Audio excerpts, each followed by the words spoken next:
এজন্য আল্লাহ বলেন 6 নম্বর কথা হচ্ছে ইয়ালামু মা বাইনা আইদিহিম ওয়া মা খালফাহুম, সামনে পেছনে যা ঘটে সব জানে কে? কথা ক্লিয়ার?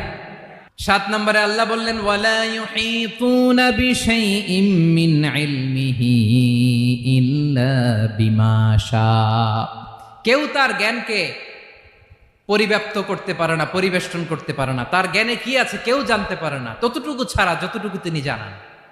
সুবহানাল্লাহ। নবীরা কি সব জানেন? বিষ্ণু ঈসা ইসলাম সব জানতেন না। আল্লাহ তাআলা নবীদেরকে যতটুকু জানান ততটুকুই নবীরা বলে, ঠিক কি না? ওমা ইয়ানতিকু আনিল হাওয়া ইন হুয়া ইল্লা ওয়াহয়ুন ইউহা। আল্লাহ যতটুকু জানায় নবীরা ততটুকু বলতে পারে, এর বাইরে বলতে পারে না। আল্লাহ যতটুকু জানায় ততটুকু। আমাদের জ্ঞান যা আছে দিছে কে? সবাই বলুন, কে দিছে? এজন্য আল্লাহ